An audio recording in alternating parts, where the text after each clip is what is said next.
Davis here.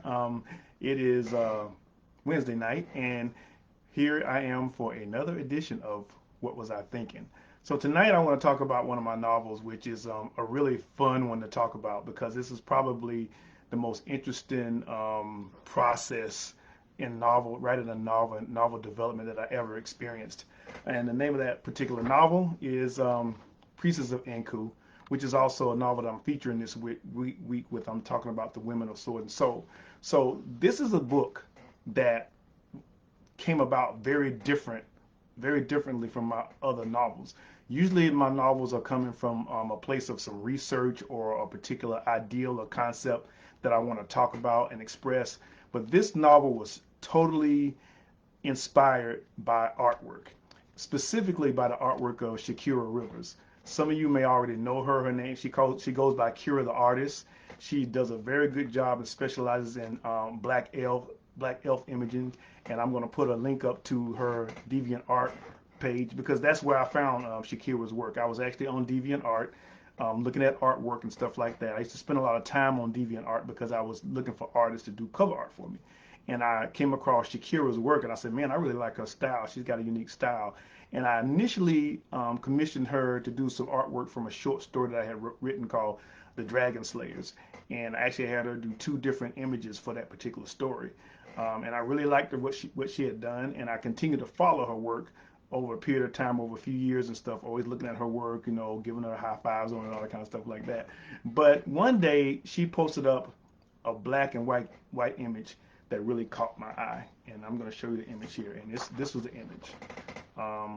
She posted this image up, and I saw the image, and I was like, man, there's a story behind this image. There's something there. So I got in contact with Shakira. I said, hey, I really like that artwork that you did. I said, what's the story behind that artwork? And she said, well, there's really no story behind it. It's just a piece of artwork that I did. And so I said, well, hey, is it okay if I use this artwork as the inspiration foundation for a story? And she said, yeah, go ahead. So I'm looking at this artwork and I'm like, I'm looking at it, and that happens to me a lot when I see artwork. I'll see a piece of artwork and I'll see a story within that artwork. Something about the image and the way it's positioned and something like that just says something to me that there's got to be a story here. And when I looked at her artwork, that's what came to me. I said, there's got to be a story in here somewhere. And so I started to look at it, and I'll show you some of the things that kind of led me to the artwork. If you noticed, now she told me the name of the characters. The characters were Nandi, which is the woman here on, I would say, your left, and Caesar. So I looked at the artwork and I looked at them, and I noticed that on Nandi's shoulders were spots, tattooed spots, and on Caesar's shoulders there were stripes. And so I started thinking about it, and I started thinking about how some particular groups of people have particular totems that they represent, that represent them, and animal totems and different things like that. And so I looked at Nandi's and I was like, well, maybe the spots symbolize a leopard.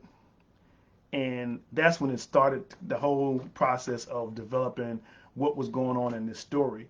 And before I go any further, I should do this in the beginning, but before I go any further, that if you have not read this book, I'm going to be dropping some serious spoilers. So if you want to experience this on your own, you may not want to listen to any more of this video. But if you've already read the book and you're interested in where some of the images and the ideas came from, this is for you.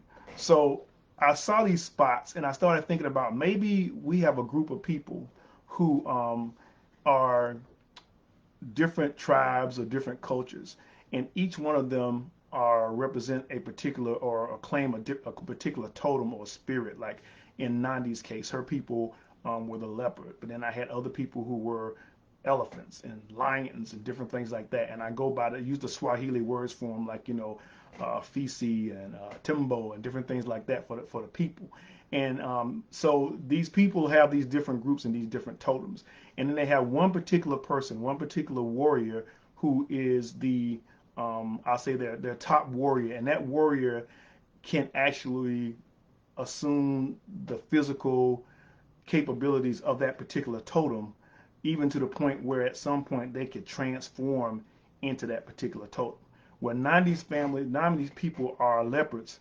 Basically, if Nandi is at a certain spiritual connection, she can actually transform into a leopard and fight and that type of thing. So that kind of started me on my journey there. And then I started looking at the civilization itself, and I started looking at some of the different cultures and how the duties or the responsibilities between men and women are very different, and in a lot of ancient civilizations, and where the women would do most of the child rearing and different things like that. And so I came up with a culture where the men and the women are so separate that they don't even live together. That the women live in the village, they maintain the village, they raise the children, they protect the children, whereas the men basically live a nomadic type of life, and they're out in the bush and stuff like that. And there are certain times of the year where men and the women and the men and the women actually get together and come together, that kind of thing. So the men are out there in roaming in the woods, they're fighting each other and stuff like that, where the women are protecting the people, the children, the village, and because of that, there are warrior women as well, and they actually are. These are actually matriarchal societies where the women warriors are actually superior to the male warriors and that type of thing. And Nandi's a little unique because of the fact that her mother is the high matriarch of her culture. But at the same time, her father is the high bachelor, as they call them in the men's society. They call them bachelors, but they're not really that. And so she is like influenced by both her mother and her father. And so that's how that got into it. So I sat down and I started writing the story, started developing the cultures and stuff like that. And one of the most interesting things happened. As I was writing this story, I was sending chapters to Shakira, because I wanted her to be involved in what I was doing, because this whole thing was inspired by her art. And one of the coolest things started happening is that as I started to create characters and send these chapters to her, she started illustrating these new characters that I created. Like you saw initially the picture of Caesar and Nandi. She did this picture here, which is a single picture of Caesar, who is Nandi's best friend, which is unique because Caesar comes from a different culture, but her and Nandi have managed to be friends despite that. Also came up with the character Abasi. Abasi is actually Caesar's brother, and he's actually Nandi's brother, so you can see the leopard spots on him as well. And then there is Etana, and Etana is actually Nandi's love interest. And because he is, a man, he does not live in the village and does not live in the city and stuff like that. But they meet each other and they have a relationship and stuff like that. So we had all these characters going on and we had the story going on. And one of the interesting things that happened is that I wrote the story and I released it. And so for those of you who bought Priestess of nKu when it first came out, this might be a revelation to you. But when I first let the book out, and I let it out and happened to read a review of it, and it was really interesting because it was a person who had read my books on a regular basis, and they mentioned how they really was kind of disappointed in the book because the book didn't really feel complete. And normally I read reviews and I keep going about my way, but when I read that particular one, it kind of struck a chord with me, and I went back and I looked at the book and I said, you know what? There is something to this, because I started the story basically at this point because that's where the art inspired me. But I realized that I needed to probably go back a little further and start earlier in the story, earlier in this whole story, something that you probably would normally leave as a background, to give the reader some more information before we get to this point where Nandi and Caesar come and encounter this situation, which is going to be a threat to their whole civilization. And so I went back and I did that. And as I finished and completed that and I looked at it, I said, yeah, this is much better because now you get a better sense of who Nandi is. You get to see how her and Caesar became friends, and you get to see their culture before they're threatened by this outside influence. So I've got the book and I'm really getting into it. I'm writing the story and stuff like that. And then I started thinking about something else. And it was like, this was at the time when we had, not too long after we had developed the world of Kakanga for our RPG game. And we had written a collection of short stories in the anthology to give our players, potential players, a little bit more background on the world and give them ideals for creating adventures. And at that time, I was trying to decide how I was going to move forward in my whole sword and soul journey. And I made the decision that everything I wrote that was sword and soul after this point was probably going to take place in the Kakanga world, in the Kakanga universe. So I looked at the story of Nandi and Priestess of nKu, and I decided that I would modify the story and fit it into the world of Kakanga. And in order to do that, I had to go back and make some more changes in the story, and to make everything consistent throughout the novel, and make sure that everything that I was talking to and referring to had some kind of connection to the world of Kakanga. Now, the world that Nandi and her people live in is basically on an island, and this island is like off the coast of the continent of Kakanga, and they have been basically isolated from the going-ons on the continent. However, a situation happens where they actually start to encounter some people from the mainland, and that's one of the main reasons for the conflict in the book.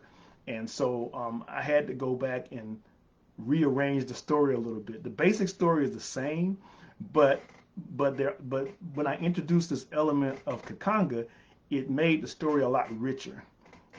It helped me develop the characters a little bit more and stuff like that. And so, like I was saying before, if you bought the story when I originally released it, if you were to get the revised edition that's available now, it would be somewhat of a different story. So I apologize for that.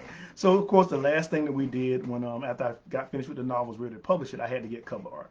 So I went to Shakira and said, hey, let me commission you, because I commissioned her for the other artwork. So let me commission you for the cover art. So Shakira did the cover art, and this was the first image that she came up with. Of course, I love her work. I said, hey, this is great. So that was the artwork that we were working with. That was the artwork that I used for the ebooks, and then I started putting together the paperback books. And so you know how artists are. Some of y'all artists are. You look at something and say, hey, I like this, but hey, I got a new idea. So just before I was going to release the book, Shakira hit me with this. And I'm like, oh my God, I'm like, so now I'm torn because I got the original artwork and I got this artwork. And I'm like loving both of them, and I don't really know what to do as far as the cover art. So when I started working with my cover designer, when I started working with Uraeus, and I said, hey, this is the artwork that I have, and I was looking at, using the second piece of artwork, he came back and he said, you know what, I like the first one better. That's the one I like. And so that's why we decided to go with the first image, this image, as the main cover for the Priestess of nKu. So that's basically it. That's the what was I thinking? That was the thought and the processes behind Priestess of nKu. I want to take a few minutes and share some of these links with you. Here's a link, and let me get back to you here. Here's a link for Shakira's work. So just in case you want to go and take a look at some of her artwork. And for some odd reason, oh, I know why it's not doing it. But anyway, I'll have to put the links up actually later on because I had some problems with my ports. But yeah, Shakira, I'll share a link with you to Shakira's artwork so you can check it out. She's an amazing artist. She continues to produce. I actually used some more of her artwork. Actually, I used a piece of her artwork when I wrote Before the Safari, Changa Safari. There was another image that she did, which was really amazing. Again, I reached out to her to see if I could use it. She said yes, so I got a commission, paid her commission for it, and I included it in that collection. Also, I want to give you guys a link to Priestess of nKu itself. It's on sale this week. We got a couple of paperbacks available. Of course, the ebooks are available and stuff like that, so you can get a chance to check that out as well as part of our Women of Sword and Soul celebration that we're doing this week. But yeah, hey, that's it. That's the story behind Priestess of nKu. An idea of what I was thinking when I did that book. I hope this was informative. I hope some of you guys enjoyed it. Maybe give you a little bit of insight on how we create books here. And until next time, you guys take care. Peace.